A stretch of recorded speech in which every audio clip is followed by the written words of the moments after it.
Bueno chicos, en primer lugar entonces muy buenos días.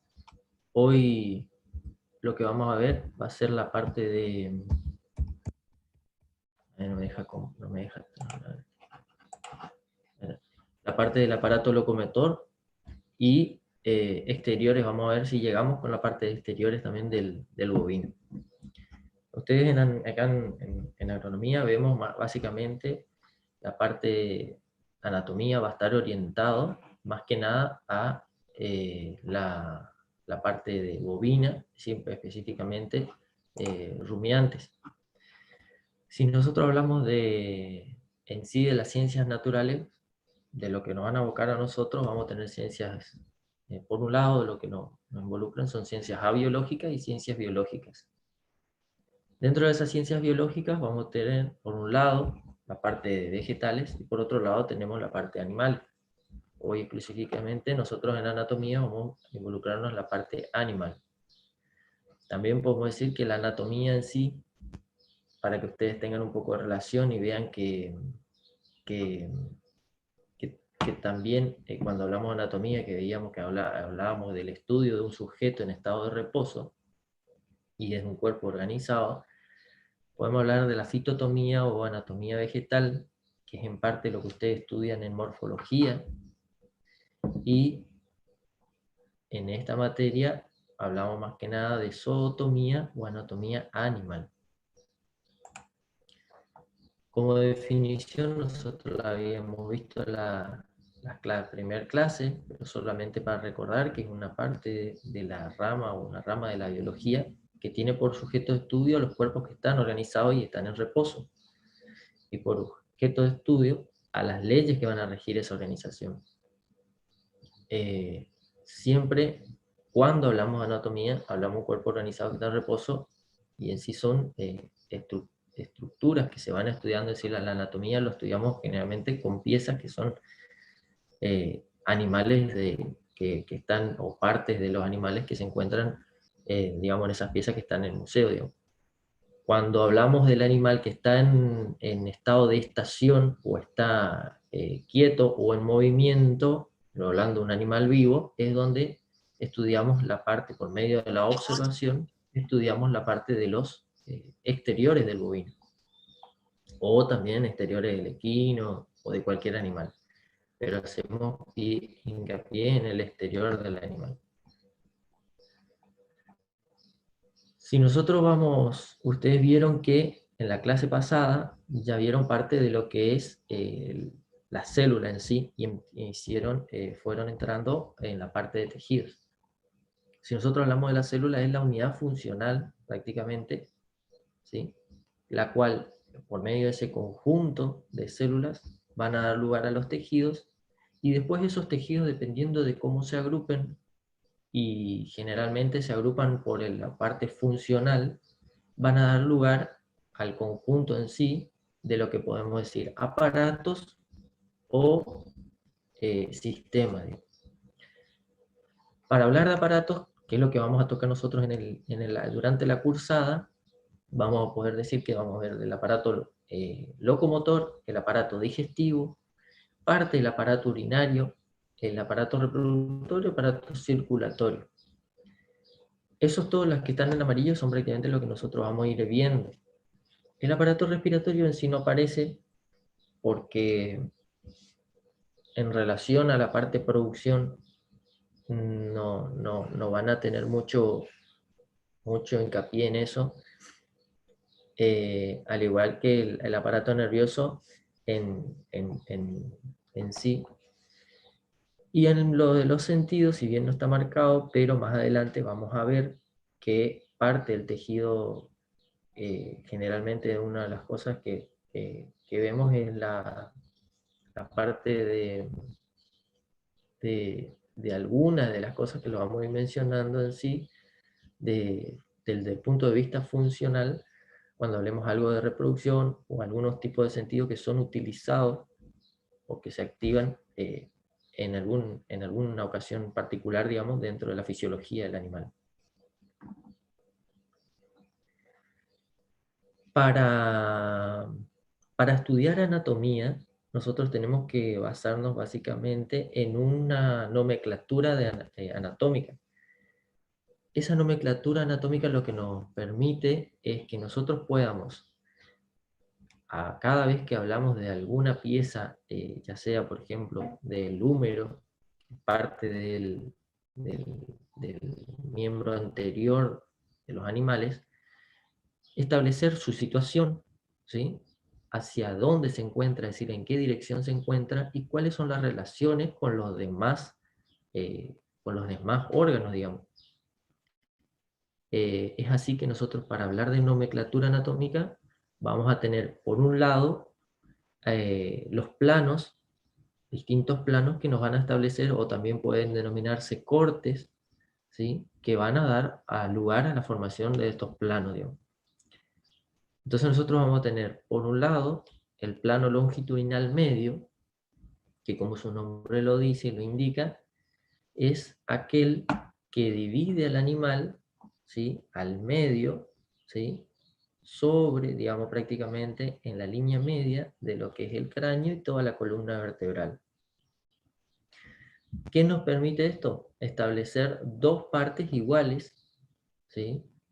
Que podemos hablar que son las partes de todas las que se desplazan hacia afuera, estarían constituidos por una cara lateral, digamos. A su vez, de esta manera podemos decir también que con respecto al plano medio o al plano longitudinal medio, vamos a poder ver que tenemos huesos que son pares y huesos que son impares. Los huesos que son pares, ¿sí? Como el caso en este caso, podemos ver que son aquellos que están en los miembros anteriores, en los miembros posteriores, ¿sí? Donde nosotros, son dos huesos que son similares y se encuentran a ambos lados, ¿no es cierto? Cuando hablamos de un hueso impar, es aquel que, en el caso de la columna vertebral, por ejemplo, lo dividimos al medio y nos van a dar dos partes iguales. Aquellos huesos pares, si nosotros los dividimos al medio, no nos van a dar dos partes iguales o simétricas, ¿sí? En cambio, a una vértebra la partimos al medio y ambos lados son iguales o son simétricos. Después vamos a tener otro plano que se establece mediante un corte, que es el corte frontal, ¿sí? ¿Qué nos va a dar? Nos va a dar un plano dorsal y un plano ventral. El plano dorsal va a ser aquel plano que se encuentra en relación con el dorso del animal, ¿sí? Generalmente nuestro dorso en sí, se encuentra, decimos, nuestra parte, el dorso correspondería a todo lo que es la parte de la columna, los omóplatos, la columna vertebral. Entonces, cuando miramos en el animal, todo lo que es dorsal va a tener relación hacia arriba con la columna vertebral o con el dorso. Todo lo que mira hacia abajo va a tener relación con el esternón, ¿sí? Con el abdomen, en realidad con el vientre, por eso también hablamos de ventral, ¿sí?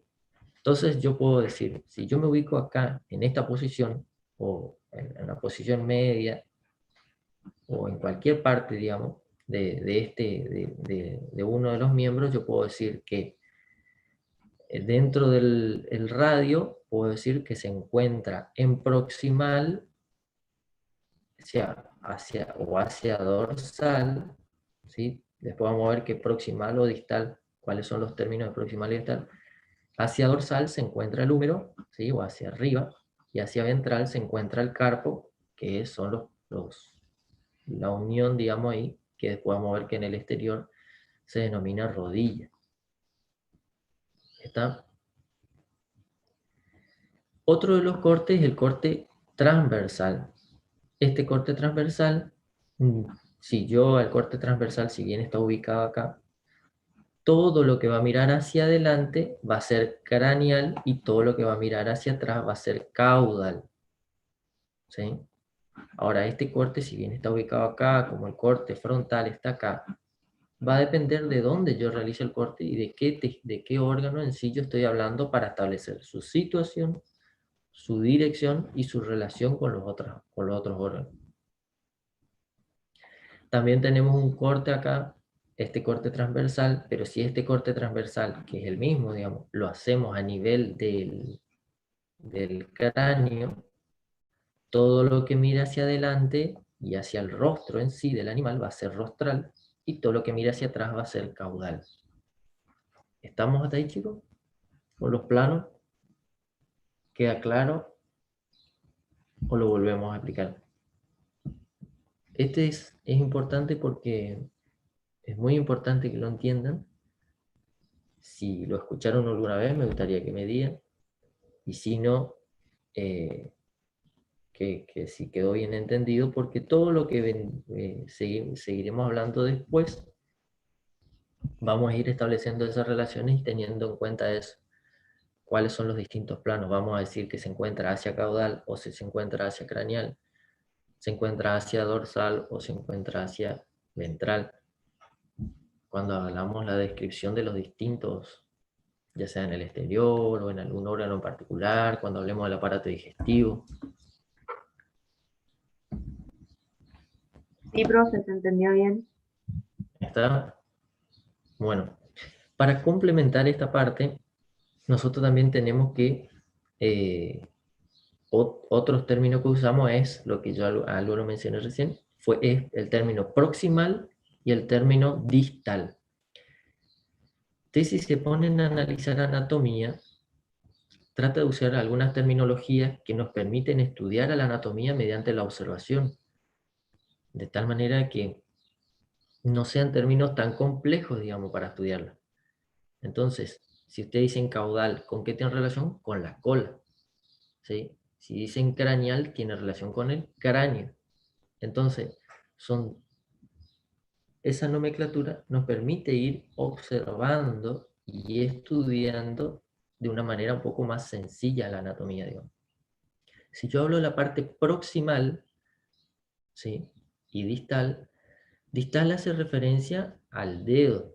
Entonces, el dedo generalmente de los animales, en el equino en este caso en particular, tiene un solo dedo, ¿sí? Se encuentra lejos del tronco del animal, ¿sí? Se encuentra lejos del tronco del animal. Entonces, todo lo que se aleja del tronco va a ser distal. Y todo lo que se acerca al tronco va a ser proximal, es decir, que está próximo al tronco. ¿Está?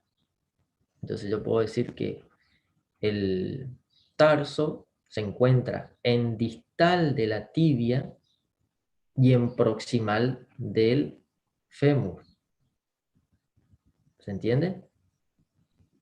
Cuando hablo de la pierna, en sí, la región de la pierna, tiene como base ósea a la tibia y a la fíbula en sí, que es un hueso un poco más chiquito. Cuando digo que se aproxima al tronco, lo que tiene hacia proximal la tibia va a ser el fémur, y lo que tiene hacia distal de la tibia en sí va a ser el tarso. ¿Está? Bueno, dentro de lo que de anatomía en sí, como venimos nosotros lo que nos vamos a encargar de estudiar, ustedes también, es la anatomía normal, ¿sí? Porque también tenemos por otro lado pues la anatomía patológica, que es todo aquello que no es normal, digamos que está alterado. Dentro de esa anatomía normal vamos a tener la anatomía macroscópica y la anatomía microscópica.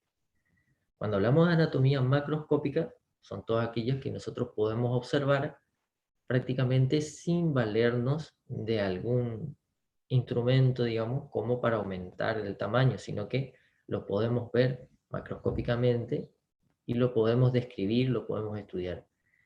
Cuando hablamos de la anatomía microscópica, es parte de lo que vieron con la doctora cuando ya entramos en la parte de la citología, es decir, el estudio de las células, ¿sí?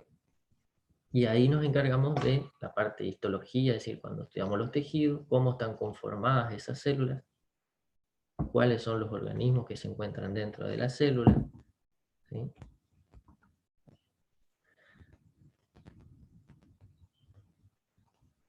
Y es así que después, en el aparato locomotor, nosotros vamos a tener los distintos sistemas, ¿sí?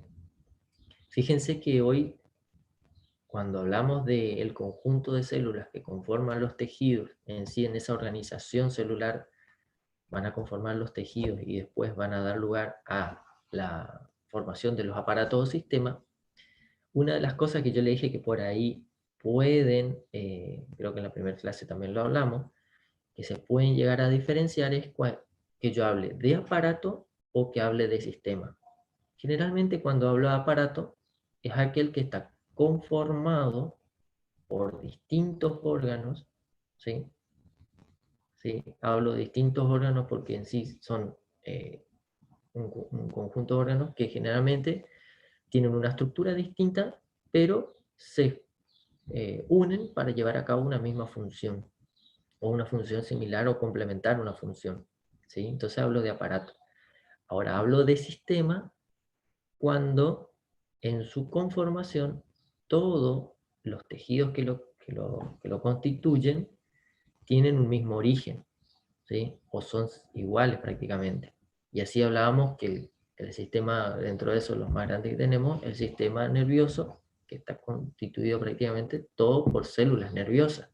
No hay otra célula otras células más, digamos, que no sea nerviosa. ¿Se entiende? Entonces, en ese caso, yo también puedo decir que el aparato locomotor, ¿sí? Aparato, va a estar conformado por distintos órganos, que pueden ser de tejidos de distintas características, ¿sí? Distintos tipos de células. Pero cuando hablo que uno de ese aparato locomotor puede estar conformado por el sistema óseo, ¿sí? Por un lado, por el sistema articular por el otro, y por el sistema muscular por el otro, ¿sí? Cuando hablo del sistema óseo, básicamente, ¿por qué? Porque está conformado por un mismo tipo celular. Si hablo del sistema articular, no voy a tener células óseas, y no voy a tener osteoblastos en el sistema articular, y tampoco en el sistema muscular, sino que en el sistema muscular voy a tener fibras musculares que van a constituir esa célula.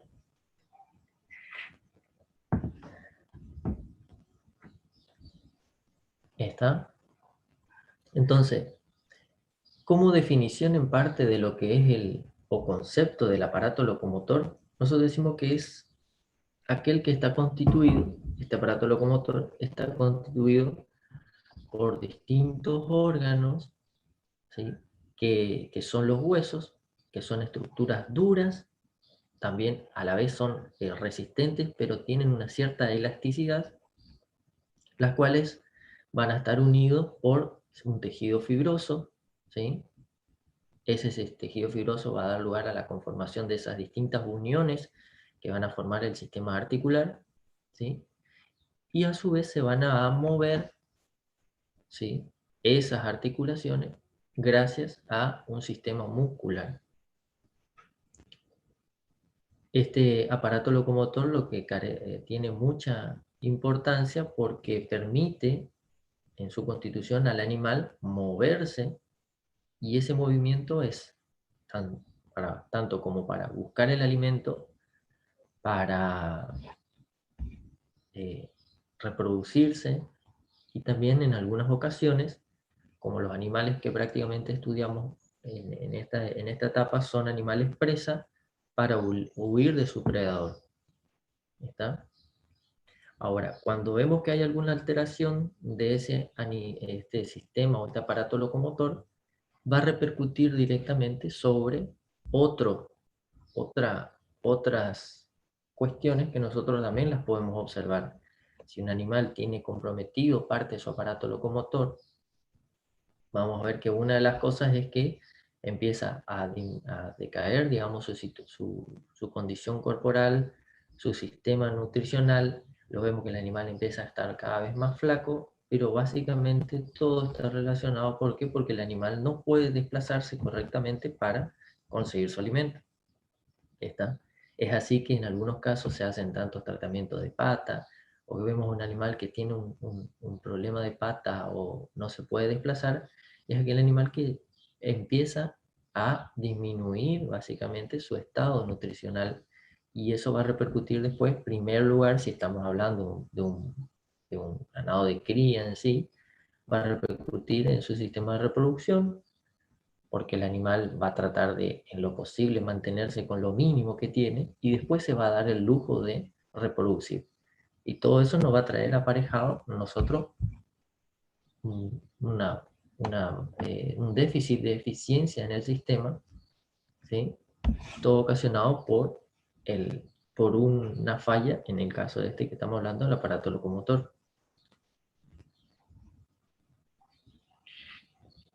Después vamos a hablar de que también, cuando hablamos de reproducción, es muy importante cuando evaluamos los toros, por ejemplo, y decimos que un toro, si bien lo evaluamos toda la parte reproductiva y dentro del exterior, nos concentramos en el tren posterior básicamente del toro, porque es donde tiene que, aparte de que tiene que caminar y desplazarse armónicamente y bien, eh, debe en el momento del salto, debe sostener prácticamente el 70% de su peso sobre esos miembros posteriores.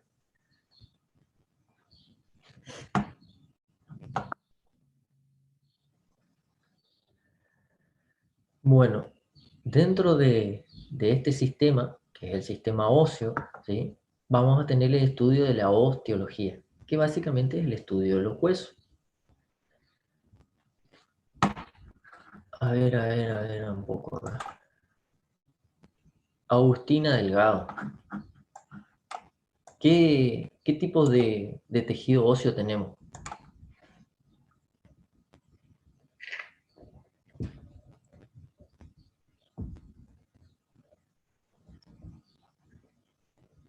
No está Agustina.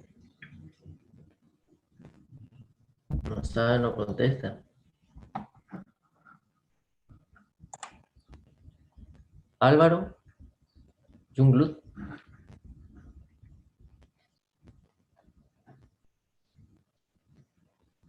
tampoco.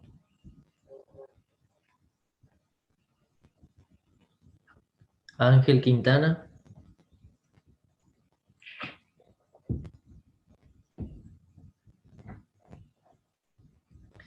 tampoco se encuentra, tan ausente entonces.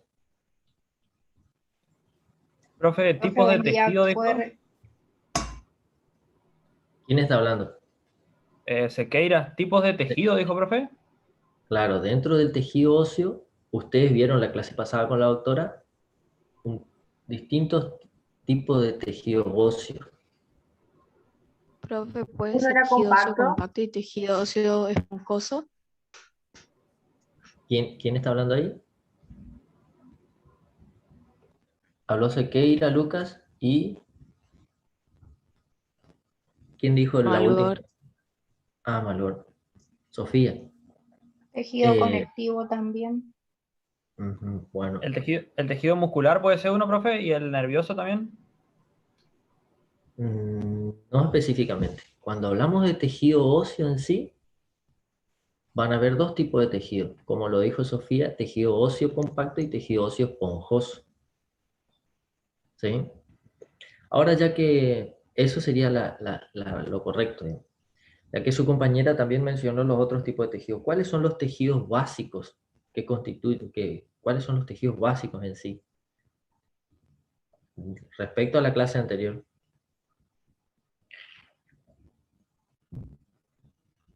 Para ver si nos orientamos un poquitito. Pueden ser el epitelial, el conectivo, el muscular y el nervioso. Muy bien, Martín. Esos son los tejidos básicos, y eso es pregunta de parcial. Los tejidos básicos son esos, ¿sí? El muscular, el nervioso, ¿sí? El conectivo. Cuando hablamos del conectivo, dentro del tejido conectivo, vamos a tener al tejido óseo, por ejemplo. Vamos a tener otro tipo de tejido conectivo, el tejido adiposo. ¿Está? Entonces, cuando hablamos del tejido óseo en sí, no es un tejido especial, es decir, o es un tejido básico, digamos, sino que el tejido conectivo es el tejido básico y dentro de ese tejido conectivo tenemos al tejido óseo. A su vez, dentro de ese tejido óseo vamos a tener el tejido óseo compacto y al óseo esponjoso. ¿Está? De ahí que podamos tener esas distintas estructuras, digamos. Si nosotros miramos acá, a ver si en este caso tenemos el tejido óseo compacto, ustedes los vieron en la clase pasada, ¿y qué son estos círculos acá? ¿Quién me puede describir algo de lo que se ve acá? Ya tienen todos los nombres igual ahí. ¿Qué es el osteocito? Eso puede ser, La profe. célula básica. Ajá. El osteocito es la célula básica del tejido óseo. Ajá. ¿Qué más el otro compañero que estaba hablando? No, yo iba a preguntar si eso era algo del sistema de Habermas. De Habermas. Ajá. Hablamos de un sistema en sí que lo que tiene son, cuando hablamos del tejido óseo compacto, se caracteriza porque la matriz, ¿sí? O la sustancia fundamental está dispuesta de tal manera una sobre otra y se van uniendo, todos los puntitos negros vendrían a ser las células, ¿sí? Que se van uniendo y dejan un espacio en el centro. Ese espacio en el centro es el conducto o el canal de Habermas, por medio del cual se transcurren básicamente los vasos sanguíneos, ¿sí? Ya sea venas o arterias. Y es un sistema compacto, por eso es tejido óseo compacto, porque no están entrecruzadas, sino que están una sobre otra, ¿sí? Cada lámina está dispuesta una sobre otra. Prácticamente no quedan espacios entre sí. ¿Está? Y así se van conformando todo esto que ven en esta estructura. Creo que no sé si hay otra imagen. Bueno, todo lo que ven ahí, y esto lo mismo vieron con la doctora, tienen, todos estos son sistemas de Haber, digamos, que está constituido en el centro por el conducto, que a su vez se convergen con distintos otros canales de Wallman, que lo que van a hacer son canales transversales que van a ir conectando con el periósteo, que es el tejido que se encuentra cubriendo prácticamente a la estructura del hueso, y van a conectarse finalmente con los vasos sanguíneos, digamos, que se encuentran sobre ese periósteo. Todas esas láminas que se van conformando entre las células están dispuestas una sobre otra. Ahora, cuando hablamos del tejido óseo esponjoso, cambia la relación porque básicamente se dice que son láminas que están entrecruzadas entre sí, dejando espacios en el centro como tipos, como celdas, que a su vez esas celdas en el estado fresco, acá nosotros, esto no es un estado fresco, sino esto es una pieza anatómica, en el estado fresco va a estar constituido por, va a estar ocupado por qué en el estado fresco. El que comió sopa alguna vez, seguramente me va a saber, ¿sí?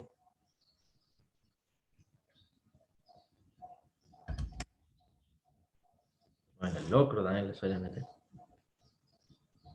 En el estado fresco, esas celdas o esos espacios, ¿por qué están ocupados? ¿Puede ser por médula, profe? Por médula. Muy bien.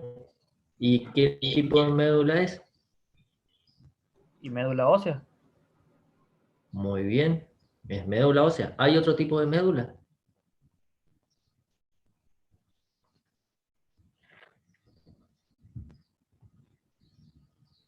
La espinal puede ser, profe. Médula espinal, muy bien. Pero esa médula espinal se va a encontrar en un canal espinal, que lo vamos a ver después cuando estudiemos la columna vertebral, ¿sí? Y que es parte de albergar al sistema nervioso. Profe, pero la médula espinal no sigue siendo médula ósea. No, no es médula ósea. Ah, bien. Ahora lo vamos a ver con detalle. La médula espinal es aquella que parte o que está constituyendo lo que es el sistema nervioso, ¿sí? Esa médula espinal parte del cerebro y se dirige por un canal espinal a través de la columna vertebral hasta la cola, y en su camino va liberando distintas terminales nerviosas, o son distintos nervios que van a inervar, ¿sí? A inervar los distintos órganos para darle el estímulo correspondiente, ya sea tanto enviar señales como para recibir señales, que son los distintos estímulos nerviosos.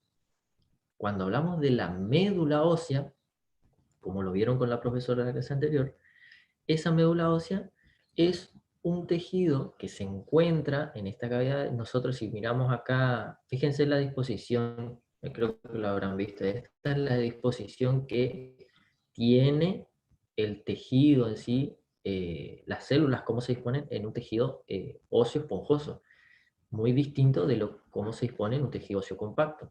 ¿Está?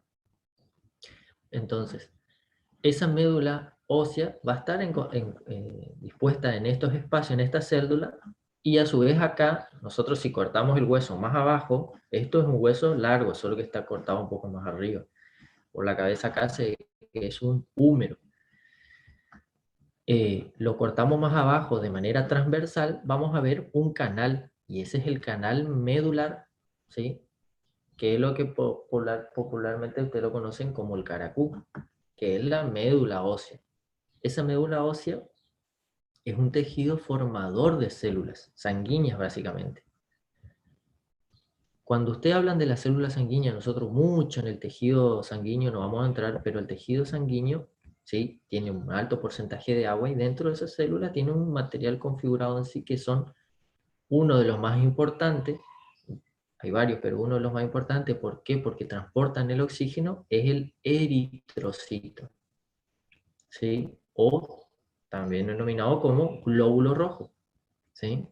Ese eritrocito se forma acá, en la médula ósea, ¿sí? ¿No está? Todo eso que, a ver, fíjense en lo importante de todo, ¿no? Porque todo ese tejido que se encuentra acá en la médula ósea, como el caso de los eritrocitos, cuando nosotros vemos que hay personas que tienen anemia, básicamente esa persona anemíaca va a tener, o sea, conlleva que son personas que le cuesta tal vez hacer ejercicio, le cuesta correr. ¿Por qué? Porque básicamente tienen disminuido la capacidad, ¿sí?, de transportar oxígeno. ¿Por qué? Porque está todo ese elemento, que es la cantidad de eritrocitos, la producción de ese eritrocito se ve disminuida. Eso puede ser genético, puede ser nutricional. Cuando hablamos nutricional, básicamente hablamos de que puede ser una deficiencia de hierro, básicamente. Que el hierro influye mucho sobre la formación de ese eritrocito, de esa célula. Entonces hay muchos tratamientos que básicamente se basan en suplementación de hierro, por ejemplo. Si no hay hierro, no incorpore hierro, por ejemplo, no se puede terminar de conformar esas células sanguíneas. Si yo tengo disminuida mi población de eritrocitos, también voy a tener menos soldados que van a poder transportar ese oxígeno.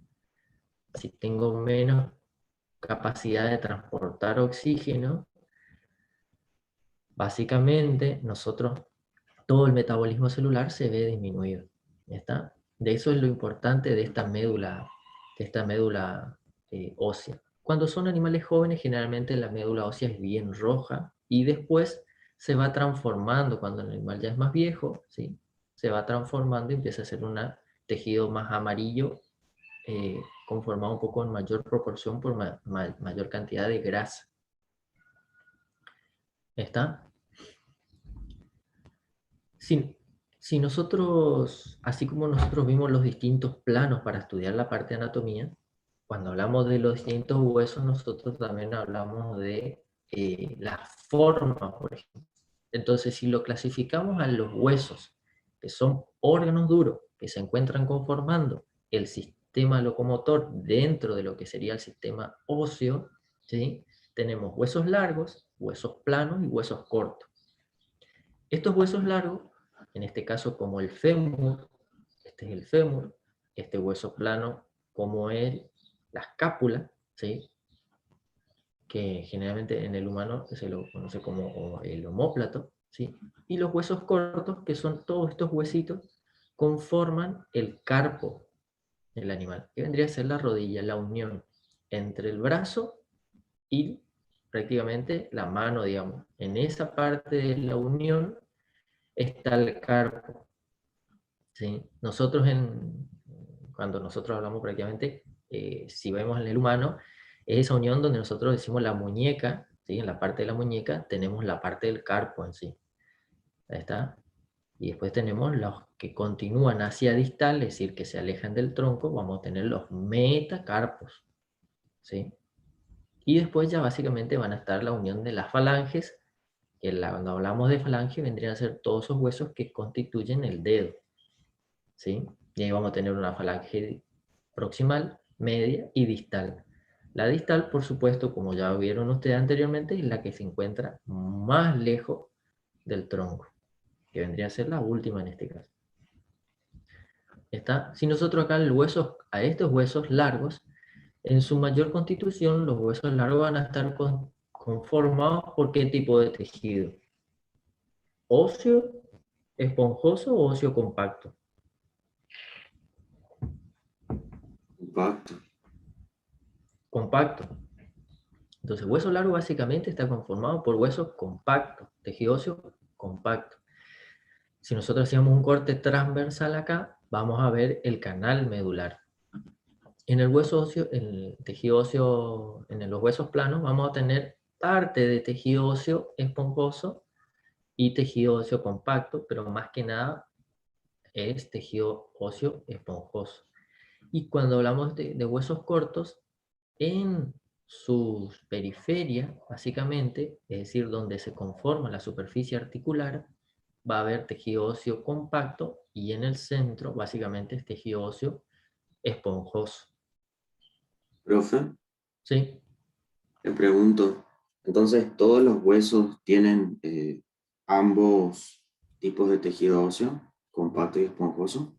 Prácticamente todos los huesos tienen los dos tipos de tejido, óseo compacto y esponjoso. ¿Qué es lo que se modifica o lo que varía? Es la proporción. Cuando hablamos de hueso óseo, de hueso largo, vamos a tener que tiene mayor proporción de hueso óseo, de tejido óseo compacto que de esponjoso. ¿Sí? Si nosotros mirábamos acá, básicamente teníamos, ¿se acuerdan que también al hueso largo lo podemos dividir, no sé si lo dijo la doctora, en epífisis y diáfisis? ¿Escucharon ese término o no? Sí. Sí. Falta un poco de vitamina o falta que arranque un poco más el motor todavía.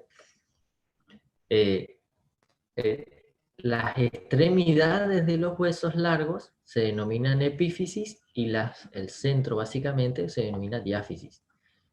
¿Qué es lo importante de recordar de la epífisis? Que ese sector o esa parte, algo tal vez la autora le haya mencionado, seguramente con lo que tiene relación con el crecimiento y desarrollo del animal.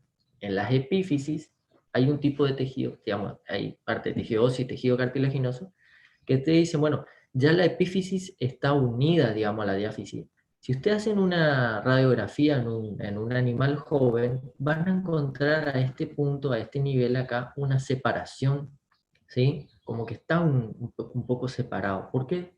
Porque el animal está creciendo, el animal, la persona en sí, están creciendo, ¿está? Después se cierra, ¿sí? Y llega a un punto donde ya no va aumentando más de tamaño, no sigue creciendo ese tejido, ese tejido en sí. Está es donde se cierra esa parte de la epífisis.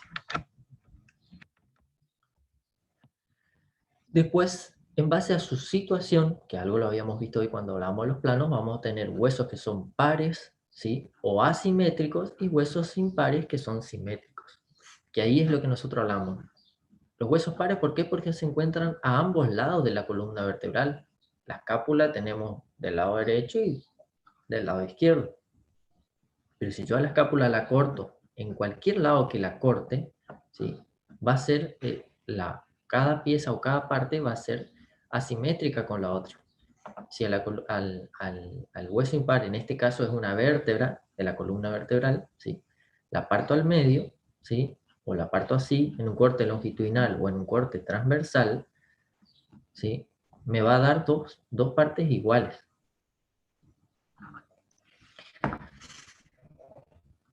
¿Vamos hasta ahí? Cuando hablamos del esqueleto del bovino en particular, esta es una pieza anatómica que se encuentra ahí en el museo. Cuando hablamos del esqueleto decimos que la base del esqueleto, ¿sí? La base del esqueleto la constituye la columna vertebral, ¿sí? Esa base del esqueleto, que sí, la columna vertebral podemos decir que es un largo tallo óseo, ¿sí? Como un tallo, como el tallo de una planta, ¿sí? Que están dispuestos por piezas que se encuentran dispuestas metaméricamente, de tal manera que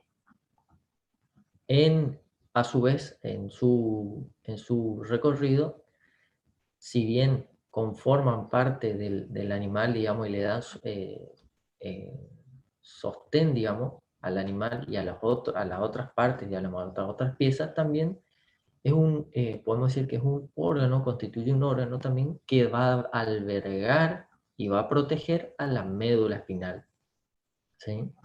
Entonces la médula espinal es la que se traslada acá por este canal. Este orificio que vimos acá, ¿sí? En este caso es un canal medular, ¿sí? Que va a albergar y proteger a la médula espinal, ¿sí? Acá lo podemos ver bien. Fíjense que un corte de unas vértebras, vamos a tener el canal medular y básicamente tiene en parte tejido óseo compacto, ¿sí? Pero en su mayor proporción es tejido óseo esponjoso, ¿sí? Si nosotros hablamos del esqueleto, vamos a decir que del esqueleto en sí, de las partes laterales de cada vértebra y hacia distal, ¿sí? A ambos lados se van a desprender distintos arcos, que son las costillas, las cuales en ventral, en relación con el vientre, se van a unir con el esternón. Entonces, entre la columna vertebral hacia dorsal, los arcos costales y el esternón, en esta parte van a constituir el esqueleto del tronco, ¿sí? ¿Está? Que si nosotros lo vemos acá, en esta clasificación, vamos a tener que ese esqueleto va a ser el axial. Es decir, el esqueleto axial va a ser aquel que está conformado por la columna vertebral, hacia craneal por la cabeza, ¿sí? Hacia caudal con la cola, las costillas y el esternón, ¿sí? Todo eso conforma el esqueleto axial, ¿sí? Ahora, el esqueleto apendicular va a ser aquel que va a estar conformado por aquellos apéndices que se desprenden. Hacia la parte craneal van a estar ambos miembros anteriores o torácicos, porque tienen relación con el tórax, ¿sí? Entonces nosotros al miembro anterior también lo denominamos miembro torácico.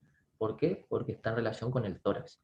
Y otro miembro que es parte del tejido óseo que vemos acá, que es apendicular, es el miembro posterior, ¿sí? También miembro caudal, pero más que nada se lo habla de miembro posterior o miembro pelviano. ¿Por qué? Porque está en relación con la pelvis, ¿sí? ¿Está? Entonces este es el miembro posterior o miembro pelviano y este es el miembro anterior o torácico porque tiene relación con el tórax en este caso y este porque tiene relación con la pelvis, ¿sí? Acá vemos que tenemos, después vamos a verlo en el exterior, pero esta es la escápula, que es la base ósea de la espalda, ¿sí? Acá tenemos el húmero, que es la base ósea del brazo, ¿sí? Después tenemos el radio y el cúbito, que van a ser la relación. En el caso cúbito decimos más que nada, pero en el humano, pero en el bovino generalmente hablamos de radio y unla, ¿sí? Que es la base ósea, o son la base ósea del antebrazo. Después tenemos acá la unión del carpo, que va a dar en sí de aquí hasta abajo, digamos hacia distal, vamos a tener lo que son los huesos que constituyen la mano. ¿Está? Y acá tenemos el metacarpo y las falanges, que van a estar constituidos por los dedos. En el caso del bovino son 2 falanges. En el caso del equino hablamos de una falange. Esta disposición que se conforman, ¿sí?, entre los huesos, las uniones en sí, van a dar lugar a los distintos ángulos normales que debería tener el animal. Lo vamos a ver con un poco más de detalle después, más adelante, cuando hablemos de aplomo.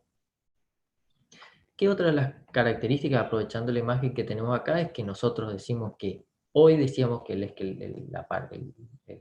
estudio, digamos, el aparato locomotor involucraba al sistema óseo, al sistema articular y al sistema muscular. Dentro de ese sistema óseo ustedes ven que son distintas piezas, ¿sí?, que son estos huesos en sí, son órganos duros, que se van a unir mediante las articulaciones, ¿sí? Entonces acá vamos a tener una articulación.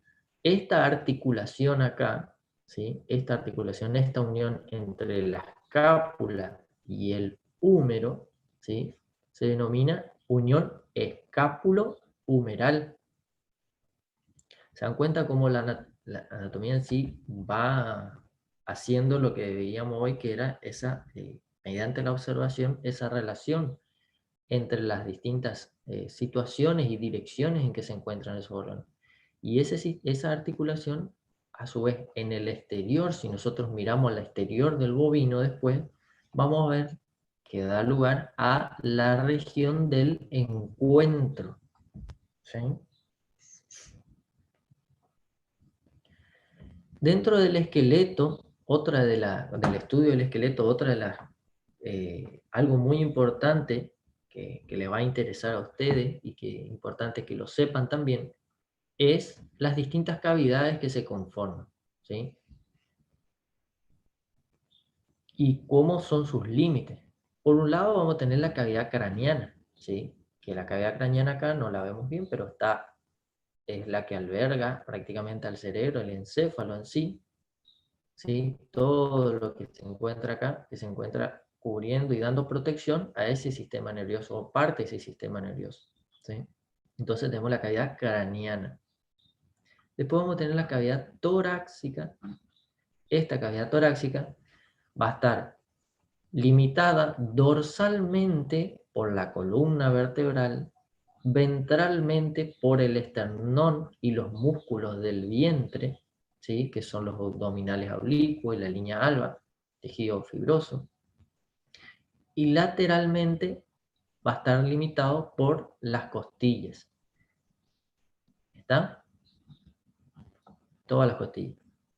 Entonces tenemos, ahí nosotros nos podemos, ya con lo que veníamos hablando, establecer los límites dorsales, ventrales y laterales.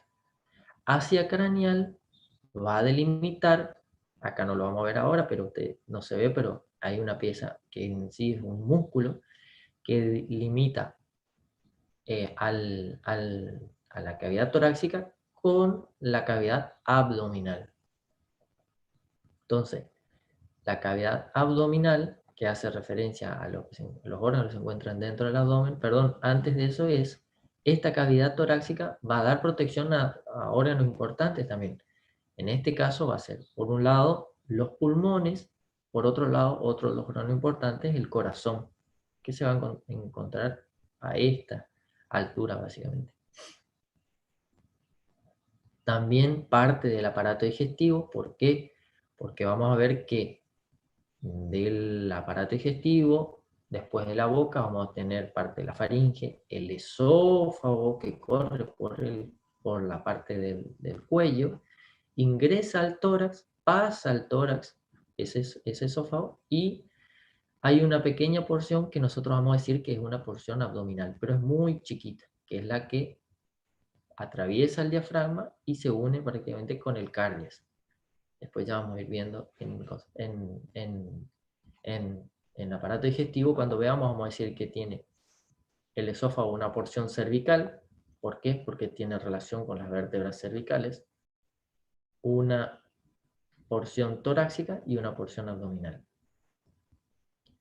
Cuando hablamos de la cavidad abdominal, es aquella que se encuentra albergando prácticamente a la mayor parte de los tejidos y órganos del aparato digestivo.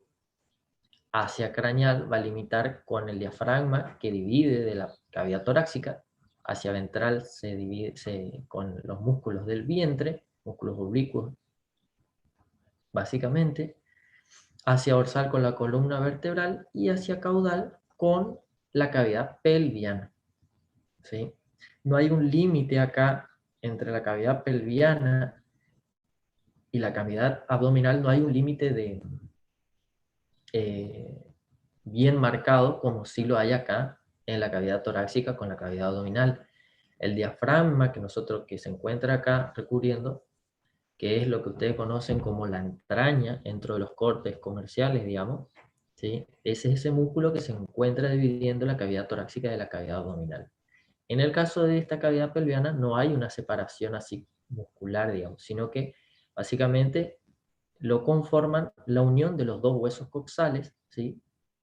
Que van a delimitar en sí la cavidad pelviana, donde básicamente se van a encontrar albergados parte del aparato urinario y reproductivo, y bueno, y en el caso de la última parte del aparato digestivo que conforma la parte del recto, básicamente. ¿Ya está?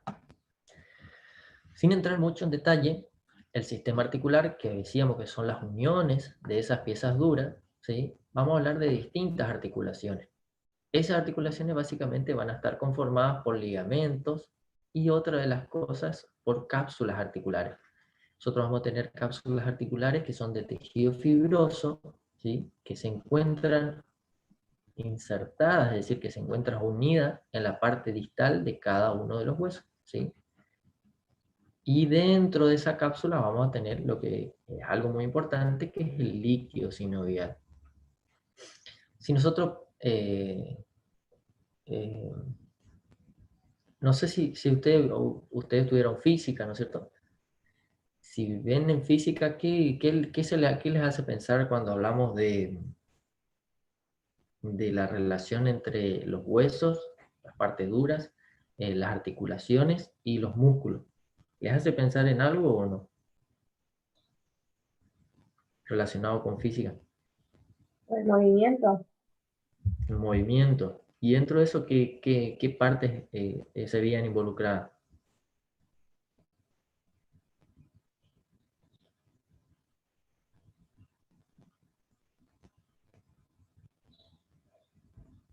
Las extremidades. Las extremidades. Ujú. Dentro de las extremidades, ¿cómo sería ahí?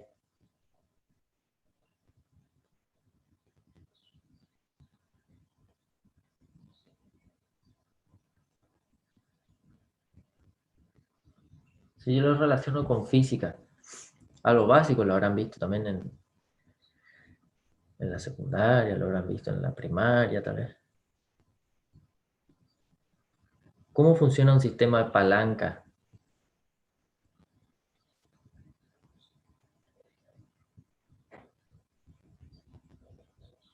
Mediante esfuerzos y resistencia. Ujú. ¿Cuáles son las tres partes que se encuentran constituidas de esa palanca? ¿Cómo está conformada? Potencia, apoyo y resistencia. Muy bien. Entonces va a tener una potencia, va a tener un punto de apoyo, ¿sí? Y una resistencia. ¿Ya está? Entonces, prácticamente ese punto de apoyo es esa articulación, ¿sí? Y parte de esa palanca en sí, que es esa potencia y resistencia, la dan el hueso y el músculo para generar un movimiento.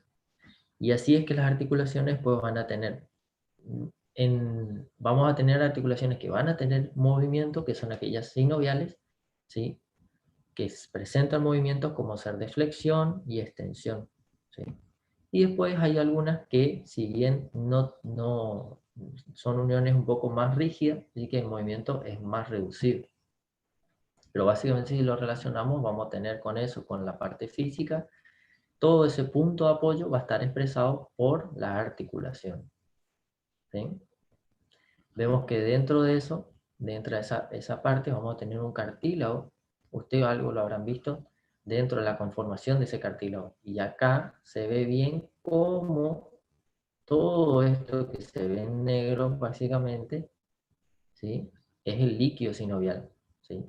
Que va a estar aquí, digamos, va a estar inmerso en esta parte, cubriendo y amortiguando los movimientos, al igual que los cartílagos que se encuentran en la extremidad de los huesos. En los extremos, ¿sí? Vamos a tener a las cápsulas articulares, ¿sí? Que da sostén y unión y forma parte de la unión de esta articulación, ¿sí? Otras partes donde teníamos cartílago, ustedes lo vieron, pueden ser en el pabellón auricular, ¿sí? En la nariz. Y cuando hablamos del sistema muscular, ¿qué tipos de tejidos musculares vieron ustedes que conforman el esqueleto, digamos, el cuerpo?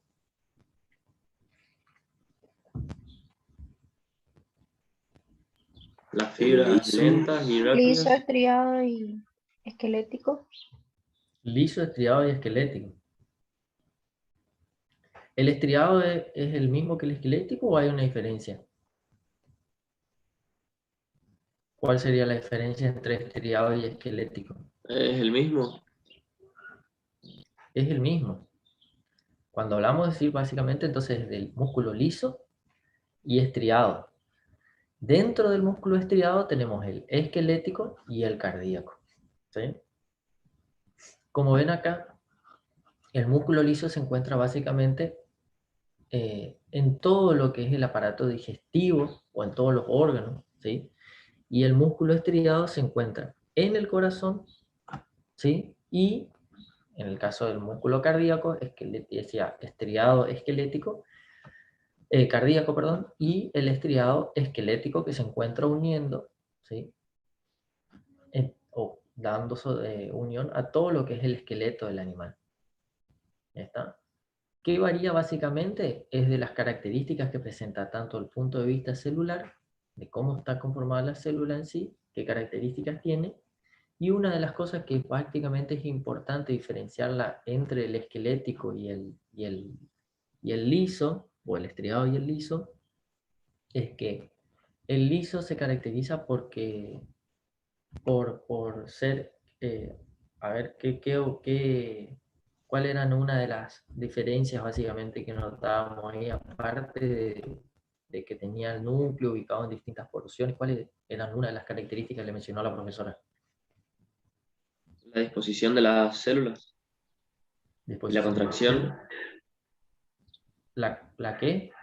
La contracción. ¿Cómo es la contracción? La disposición de La las de- células genera una contracción involuntaria.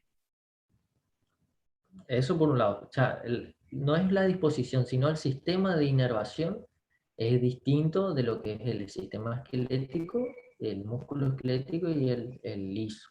El liso decimos que es autónomo, es decir, que nos lo controlamos nosotros, ¿sí? Y en caso del esquelético es voluntario. Yo decido si muevo la mano, cierro, abro, o lo que sea, ¿está? Uno es voluntario, el otro es involuntario. Pero eso es el sistema de inervación. Ahora, dentro de las características que dijo el compañero ahí, de la contracción en sí, ¿cuál es la diferencia? Que el del liso se da en todos los sentidos y el esquelético en sentido longitudinal. En un sentido longitudinal. Muy bien. Eso por un lado. ¿Qué más? Que el liso tiene baja demanda energética, el esquelético no. Muy bien. Es de baja demanda energética, el liso, y el esquelético no. Es decir, demanda mayor cantidad de energía. ¿Qué otra característica?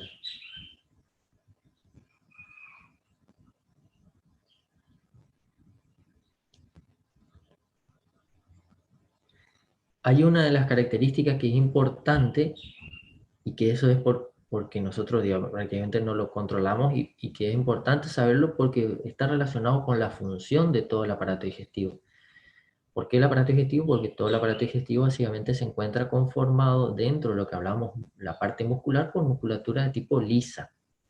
Así como dijo el compañero que la musculatura lisa es de bajo consumo de energía, la contracción es sostenida en el tiempo, es más duradera en el tiempo. Y aparte de que es una contracción que se da en todos los sentidos, otra de las cosas es que es un músculo que no se fatiga. ¿Está? Entonces, yo no puedo decir, generalmente hay tiempos que se dan dentro de la digestión que yo no la controlo. Una vez que ustedes ingieren el alimento, ¿sí? El organismo en sí, ustedes no piensan en que en el esófago se vaya moviendo para que desplace el movimiento, con su movimiento desplace ese bolo alimenticio hasta el estómago. Ustedes no están pensando, no es un movimiento voluntario. No están diciendo, no, que quede en la mitad, que vaya más. No, es un movimiento involuntario. Una vez que ingieren, ¿sí? Una vez que ingieren el alimento, después el resto se encarga prácticamente el sistema digestivo de desplazar ese bolo alimenticio hacia los distintos órganos donde en cada uno se va a dar parte del proceso de digestión. Una parte vamos a tener el proceso de digestión y otra parte el proceso de digestión y absorción. Entonces, es importante que esa contracción sea lenta. ¿Por qué? Porque le da tiempo, ¿sí? Le tiene que dar tiempo para que el alimento tome contacto con las enzimas, después vamos a ver con las enzimas que van liberando las distintas glándulas, para que se produzca el proceso de digestión. Por eso es una contracción lenta y duradera, ¿sí? Si el músculo liso se fatigara, sería algo malo, por decirlo. ¿Por qué? Porque si se fatiga, prácticamente decir que el músculo se canse, va a llegar un punto en que se va a ver alterada esa digestión. Una vez que empieza el proceso de digestión, no hay nada que lo detenga en sí. ¿Está? ¿Qué puede pasar? Cuando hay un proceso de digestión, ustedes bien saben, generalmente, después que comen ustedes, ¿qué es lo que les pasa? A la media hora, a la hora. Sueño. Le da sueño, ¿sí? Entonces, es por eso que muchos seguramente cuando se levantan temprano, si bien el desayuno tiene que ser algo muy importante, algunos dicen, no, tras que me cuesta levantarme, si desayuno mucho, me da sueño y después no voy a poder escuchar la clase de anatomía o voy a estar durmiendo mientras el profesor habla, o no voy a poder concentrarme para leer o para estudiar o lo que sea. ¿Por qué? Porque generalmente después de esa comida o de ingerir el alimento le da sueño, ¿sí? Después del mediodía ustedes comen y le da sueño. Eso básicamente se ve porque el organismo en sí se prepara para la digestión. Entonces, todas las otras cosas para él son secundarias. ¿Está? ¿Sí? Entonces, una de las cosas que se da es que todo el sistema de irrigación, ¿sí? Aumenta la irrigación en ese momento, es decir, hay mucha irrigación, así los vasos llegan, pero es como que aumenta la circulación sanguínea en ese lugar específico, ya sea en los intestinos, en el estómago. ¿Para qué? Para llevar todos aquellos, ya sea la absorción de los nutrientes y desplazar los nutrientes, como para llevar todos aquellos eh, factores que van a ayudar a la digestión. Entonces, no es que los otros tejidos dejan de estar irrigados totalmente, pero la irrigación importante está en el aparato digestivo, en todo lo que es el aparato digestivo, ¿sí? Y las otras cosas son secundarias, por eso básicamente se da esa parte que nos agarra, aparte de sueño, que después de comer, digamos, ¿sí?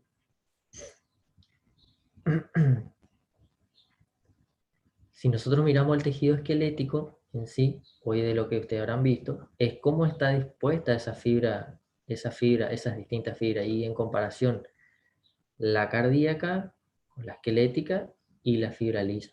le habrá dicho la autora que la fibra lisa, digamos, es como abusada en los extremos, ¿sí?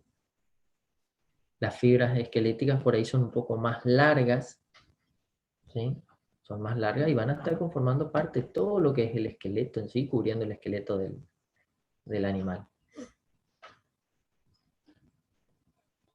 Acá, si nosotros vemos en esta pieza anatómica, una de las características es que podemos ver distintos tipos de tejido. Esta pieza fresca, en sí, lo que tenemos acá en dorsal es la columna vertebral. Estos son parte de las costillas que fueron diseccionadas, se las sacaron las costillas acá. Y podemos ver fíjense que nosotros hoy mirábamos el tórax como que lo veíamos muy grande, ¿no? La cavidad torácica está acá.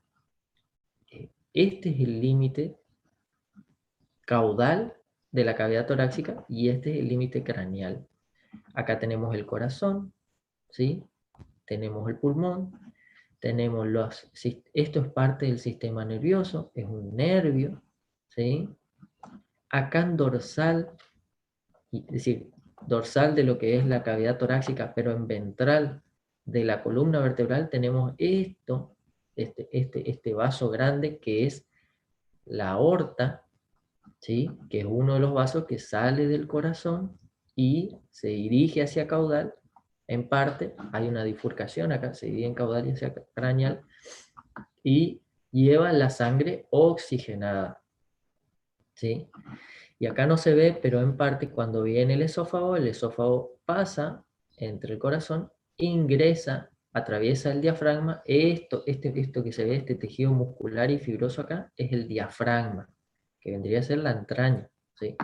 Este diafragma es lo que hablábamos hoy, decíamos como el límite físico entre la cavidad torácica y la cavidad abdominal. ¿Está? Otro tejido cartilaginoso que vemos acá, que ustedes vieron dentro del cartílago y tal vez la doctora le mencionó, es la tráquea. Fíjense que si ven así, acá se forman los distintos anillos de la tráquea, ¿sí? Que después se dividen en bronquio, bronquiolo, y van entrando, digamos, la entrada de aire, digamos, oxígeno hacia los pulmones. ¿Está? ¿Vamos hasta ahí, chicos? ¿Vienen bien o más o Sí, menos? profe.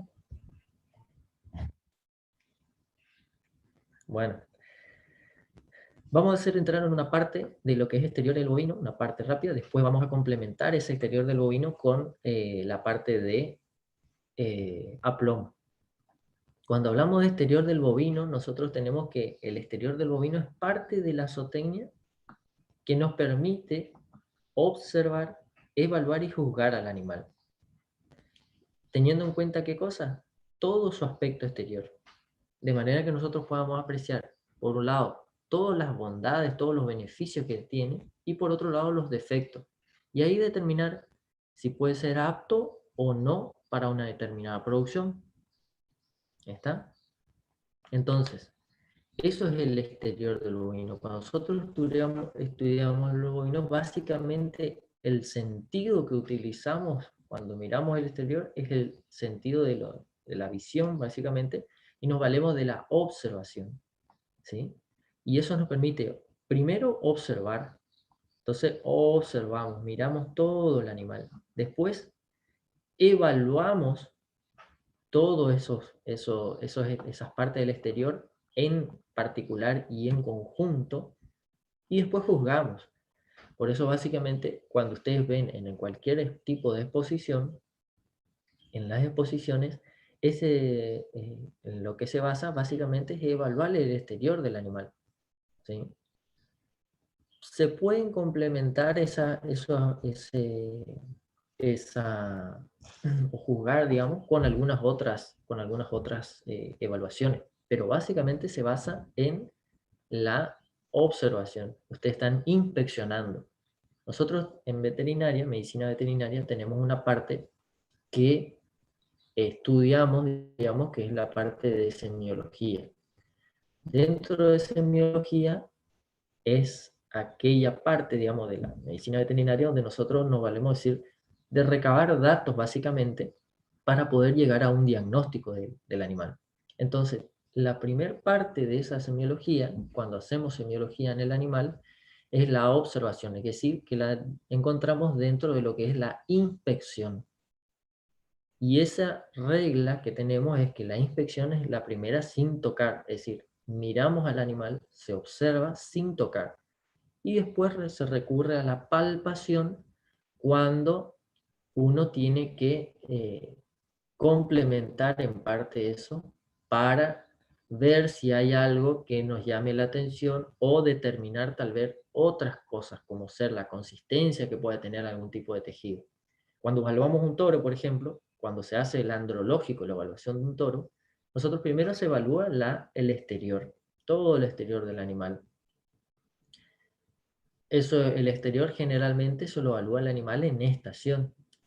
Después, los aplomos los evaluamos a la estación y lo evaluamos en el movimiento, ¿sí? Porque queremos ver cómo se desplaza, cómo funcionan esas distintas uniones, digamos, y cómo ese aplomo repercute o no en su movimiento.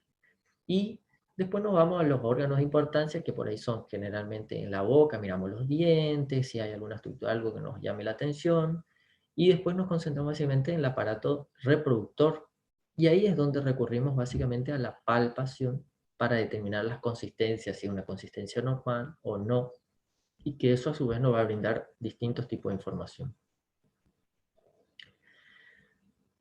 ¿Qué importancia tiene el exterior del bovino? Que nosotros por un lado vamos a tener que hay distintas razas que nos van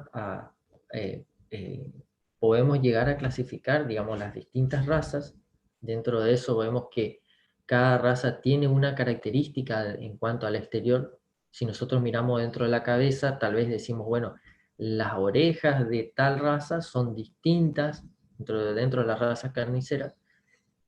Vemos que es una de las condiciones que lo varían. Hay animales que son astados y otros animales que no. Entonces hay otra diferencia de exterior, ¿sí? El tamaño de la cabeza, qué forma tiene, ¿sí? El tronco, cuánto es con respecto a un animal carnicero o no. Otra de las cosas que nos permite ver el exterior, o por qué es importante, es porque nosotros podemos evaluar el estado nutricional, ¿sí? Podemos ver en esta cabra, supongamos un estado nutricional bueno y un estado nutricional malo, que eso después va a estar, nosotros cuando lo vayan a ver, más que nada en zootecnia, van a ver las escalas de condición corporal, que son medidas subjetivas para determinar el grado de condición corporal, ¿sí? Que en ese caso es el grado de nutrición que tengan. Entonces es subjetiva, ¿por qué?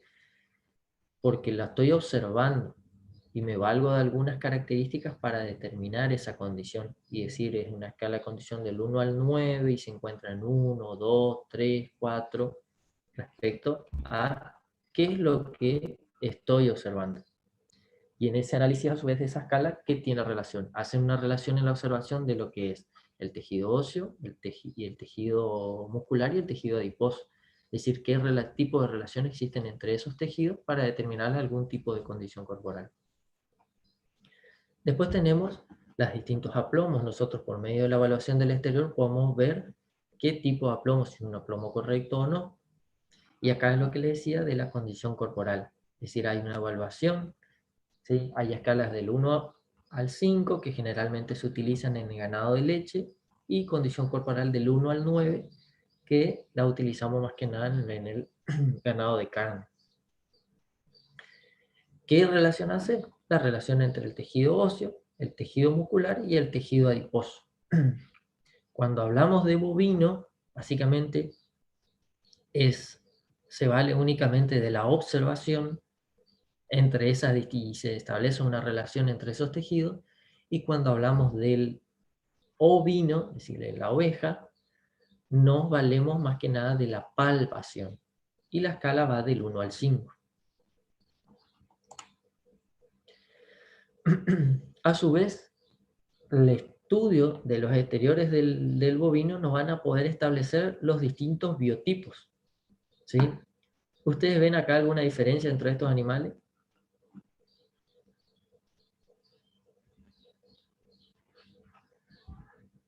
¿O son todos iguales? Es decir, el Tiene pelaje, diferencia, profe. hay De diferencia, acuerdo ¿no? A su ¿Para qué función, se utiliza, ahora así decirlo? Ujú, de acuerdo a su función, básicamente. ¿Está?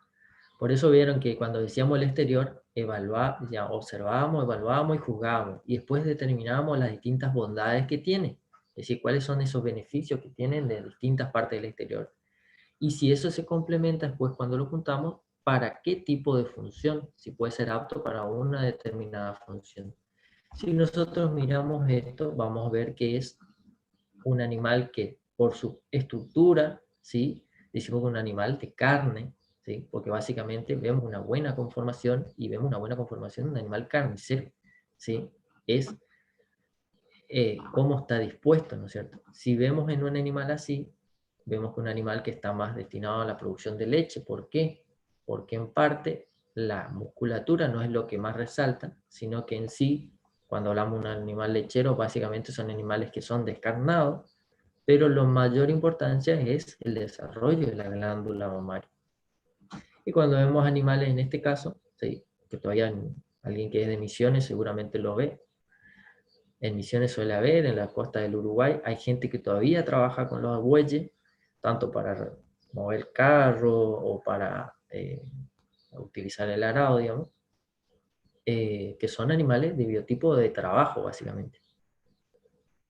Y ahí es que sale la definición de biotipo, digamos, que es ese conjunto de características, ya sean morfológicas y fisiológicas, que hace al individuo apto para una determinada producción. ¿Sí? Tenemos el biotipo lechero, que corresponde a una triple cuña, dicen, pues tenemos 3 cuñas, ¿sí? Esa triple cuña se caracteriza porque nosotros vemos que el tren posterior es mucho más ancho, ¿sí? Y de las distintas partes, acá estaría, de las distintas líneas que las tracemos, vemos que se forma esa triple cuña, ¿sí?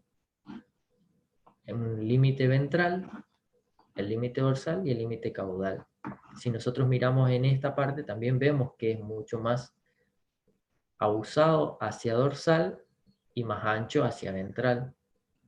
Si vemos en esta parte, también vemos que hacia adelante es mucho más abusado y más ancho hacia caudal, donde tiene mucha importancia. ¿Por qué? Porque hacia caudal se encuentra toda la parte o de mayor producción, que en este caso el ganado lechero, la glándula mamaria. En cambio, cuando hablamos de un biotipo carnicero, cambia. ¿Por qué? Porque prácticamente es un rectángulo en sí que tiene tanto la parte, si lo miramos de atrás como adelante, no varía la parte dorsal con la parte ventral, ¿sí? En longitud, ¿sí? Y profundidad, es mayor la profundidad que tiene a nivel del tórax. Anteriormente, ustedes si ven algún libro de zootecnia, un libro de zootecnia que pueden buscar, que generalmente la parte de zootecnia no es que se modifica durante el tiempo, pero una de las cosas que sí se consideraron fue que antes eh, era distinto un poco, había una variación en el biotipo carnicero. Por eso van a encontrar el viejo tipo o el New Time, que es el nuevo tipo carnicero, donde cambiaron algunas consideraciones respecto al producto que se buscaba. Antes eran animales que tenían una alzada, es decir, que se despegaban del suelo, eran mucho más, no se despegaban tanto del suelo, no había tanta diferencia. Hoy en día nosotros vemos que animales son mucho más despegados, son un poco más compactos y predominan, se busca aquellos animales que predominen más el tejido muscular que el tejido adiposo. Antes los animales se buscaba que eran animales que acumulaban mucho más grasa que los animales que hoy. Y eso genéticamente, por medio de selección, se fue buscando un animal que sea más compacto y que sea de menor contenido graso en sí. Dentro de las regiones de interés zootécnico, nosotros tenemos cuatro regiones básicas, digamos. Así como teníamos los tejidos, cuando estudiamos los tejidos, acá tenemos 4 regiones básicas. Dentro de esas regiones tenemos, por un lado, la cabeza, luego el cuello, el tronco y las extremidades. Cuando estudiamos a la cabeza, después vamos a entrar en detalle, ¿sí? La próxima clase tal vez, de todas las consideraciones que tenemos que tener al evaluar la cabeza. El cuello, el tronco y las extremidades. Es importante, ¿por qué es importante establecer este orden entre las regiones? Porque al establecer este orden dentro de las regiones, nosotros vamos a organizarnos nuestro sistema o cómo vamos a entrar a observar al animal, ¿sí? Entonces nos va a permitir que el estudio sea, o lo llevemos de una mejor manera. Si nosotros miramos al animal y lo miramos así en un conjunto y no tenemos un orden establecido, seguramente va a pasar que dejemos de apreciar algunas consideraciones. ¿Está? Entonces nosotros tenemos que establecer un orden de observación. Es así que puede ser que nosotros empecemos a evaluarlo desde abajo hacia arriba, de dorsal hacia ventral, de craneal a caudal o de caudal hacia craneal. No hay nada establecido de cómo yo pueda observar, pero sí yo debería, cada vez que observo, en cada región que inspeccione y que vaya realizando mi observación, de no dejar ningún lugar sin apreciar o sin observar. Entonces, una de las opciones, si yo digo, empiezo a observar por craneal, me voy a concentrar en la cabeza, luego en el cuello, luego en el tronco y por último en las extremidades. ¿Ahí está?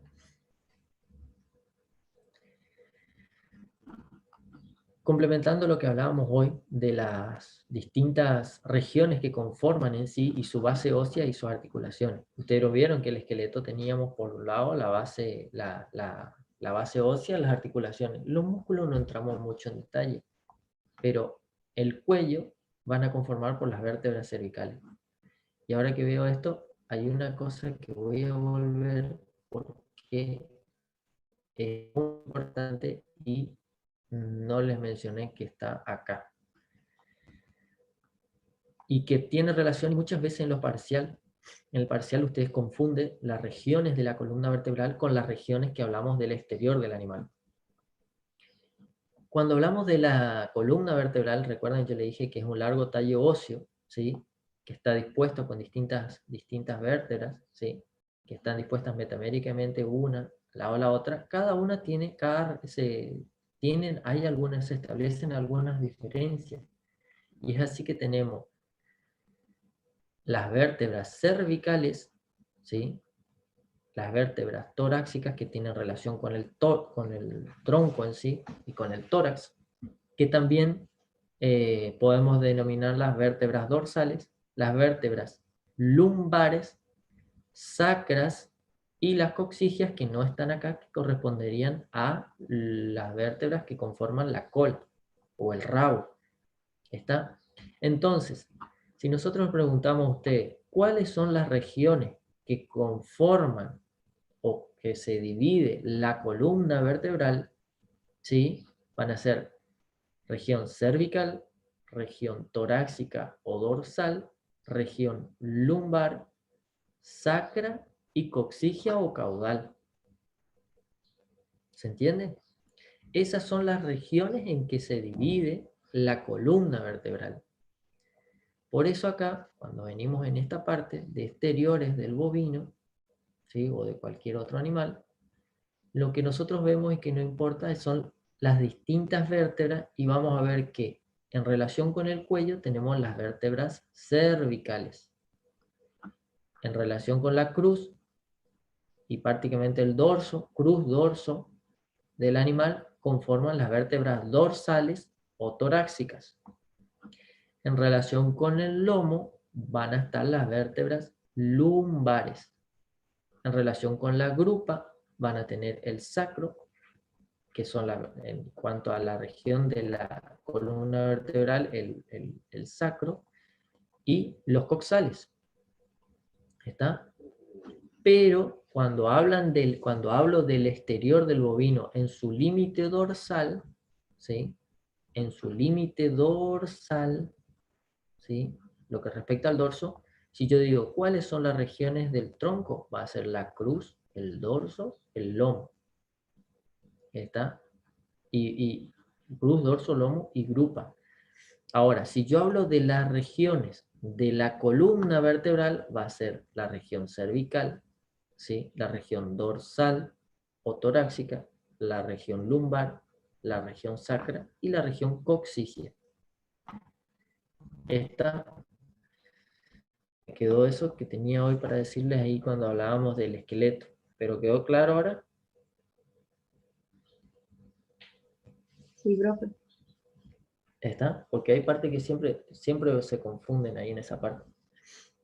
Entonces, si yo me voy al esqueleto del tronco, a estudiar el esqueleto del tronco, yo acá tengo el animal y tengo todas las regiones del animal. Pero si voy a estudiar el esqueleto del tronco, yo tengo que dividir el tronco acá y voy a tener un límite superior, límite inferior, ¿sí?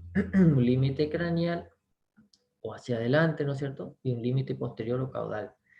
Y así es como yo voy haciendo las relaciones. El dorso, por ejemplo, si yo describo el dorso del animal, corresponde con parte de las vértebras dorsales, hacia craneal se relaciona con la región de la cruz y hacia caudal con la región del lomo.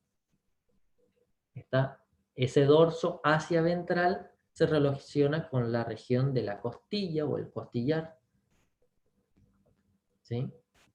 Así en cada una de las regiones del tronco yo voy a tener entonces en dorsal del tronco voy a tener la cruz, el dorso, lomo y grupa. En ventral, ¿sí? O en la cara inferior voy a tener la región de la, si lo estudio de craneal hacia caudal, voy a tener la región de la cinchera, que es una parte que está establecida acá, donde generalmente recibe el nombre de cinchera porque generalmente en el equino, donde pasa la cincha, que sostiene básicamente a la montura en sí el animal, pasa la cincha en esta parte, se denomina cinchera. Luego hacia caudal tenemos el vientre y después la región ya inguinal. Y si lo describo de los costados, de ambos lados laterales, voy a tener el costillar, el flanco vacío y la cadera. La cadera que vendría a ser esta región acá, que se ve del lado lateral, ¿sí? Que sería una de las extremidades o de las puntas de cadera también del hueso coxal que está conformando la pelvis, ¿sí? Ahora, la espalda, si yo la veo de lateral, pero la espalda no es parte de las regiones del tronco, sino que ya es parte de la región del miembro anterior. Entonces, si yo miro al animal así y lo tengo que describir y tengo que describir el tronco, ¿sí? Voy a describir que el tronco se divide en un límite superior o dorsal, en un límite inferior o ventral, y tiene dos partes laterales. En el límite superior de craneal hacia caudal voy a tener la cruz, el dorso, el lomo y la grupa. Y en ventral voy a tener la cinchera, el vientre y la región inguinal, donde alberga en este caso a los testículos. El límite posterior voy a tener del tronco, el límite posterior del tronco, ¿sí? Voy a tener a esa parte que se continúa la región caudal con la región inguinal, que dependiendo si sea o macho o hembra, va a estar delimitado, vamos a tener hacia dorsal lo que es la parte final del aparato digestivo, la vulva y la región inguinal, ¿sí? O en el caso del macho, solamente la parte final del aparato digestivo y la región inguinal. Dentro de las extremidades, vamos a tener que, también la vamos a tener en la extremidad anterior, recuerdan que era parte de ese esqueleto, ¿sí? Apendicular, recuerdan que lo escribíamos dentro del esqueleto apendicular, teníamos el miembro anterior, ¿sí? O torácico, porque tenía relación con el tórax. De dorsal hacia ventral va a dividirse en distintas regiones, que es la región de la espalda, que tiene la base ósea, la escápula, ¿sí? Después tenemos al encuentro, que recuerden que es la unión, que es una articulación, que es la unión escápulo-humeral, ¿sí? Entonces la denomina región del encuentro. Después tenemos el brazo como base ósea al húmero. Después tenemos la región del codo, ¿sí? Que va a estar entre esa unión entre el brazo y el antebrazo, ¿sí? La región del codo, el antebrazo, ¿sí? Y la rodilla. Si nosotros lo miramos acá en comparación con nosotros, con el humano, no sería, esta sería nuestra muñeca, ¿sí? ¿Sí? Pero generalmente el animal recibe la región, el nombre de región de la rodilla. Si no nos comparamos con nosotros, estaríamos hablando del miembro posterior en la relación a la rodilla. Ahora, hay regiones que son particulares, es decir, esto es una región particular de este miembro anterior. Y después tenemos regiones que son comunes, que nosotros sí lo describimos, son la caña, el nudo, la cuartilla y el pie. Entonces vamos a tener la caña, ¿sí? Que esa caña en el miembro anterior, porque tiene relación con el carpo, ¿sí? Que son los huesos que constituyen la articulación del carpo, y que es la región de la rodilla, a esta región, como tiene relación con el carpo hacia proximal, a la caña recibe el nombre de metacarpo, ¿sí? Y después tenemos el nudo, ¿sí? La cuartilla y el pie, que en sí son las tres falanges que conforman la falange proximal, la falange media y la falange distal. Esas mismas regiones van a estar después en el miembro posterior. Por eso en el miembro posterior tenemos, o miembro pelviano, vamos a tener de proximal hacia distal, o, ¿sí? Vamos a tener, o de dorsal hacia ventral, vamos a tener la parte más dorsal, vamos a tener la descripción de la pelvis, después tenemos el muslo, que tiene esta dirección, que tiene como base ósea el fémur, ¿sí? La babilla, ¿sí? Que es la región de la articulación del fémur con la tibia y la fíbula. Y esta es la región que nosotros conocemos como la persona que le decía como la rodilla en sí. En el bovino o en los animales se denomina babilla. Luego tenemos la región de la pierna, que tiene base ósea la tibia y la fíbula. Y por último el garrón, ¿sí? La región del garrón. De ahí hacia abajo vamos a tener, o hacia distal, vamos a tener las regiones comunes de los miembros. Vamos a tener la caña, el nudo, ¿sí? La cuartilla y la corona. Dentro de esa, la caña, en este caso, como tiene relación con el tarso es la base ósea, el tarso es la articulación del tarso, es la base ósea del garrón.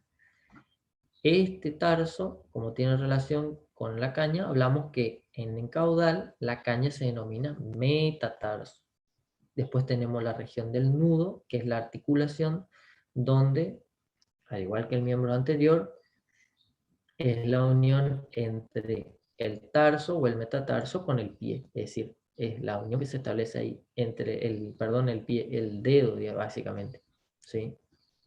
En el miembro anterior veíamos el metacarpo, ¿sí? La región del nudo, que la unión es la articulación esa que divide a la mano prácticamente del dedo en sí.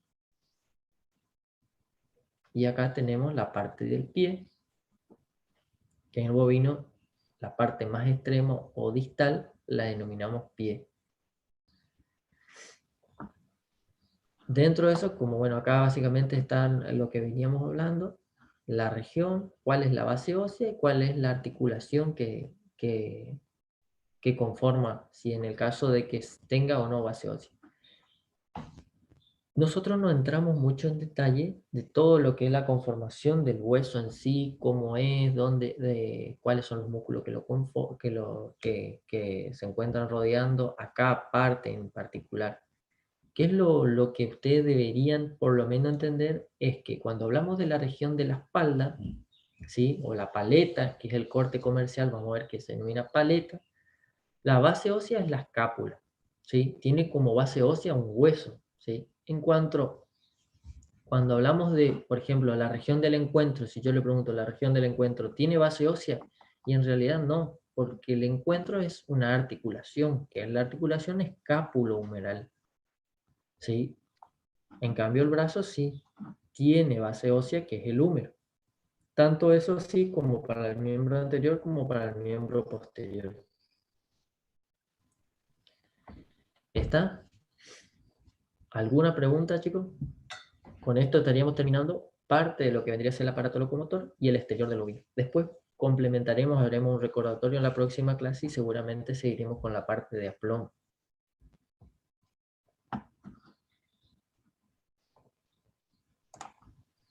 ¿Ninguna pregunta?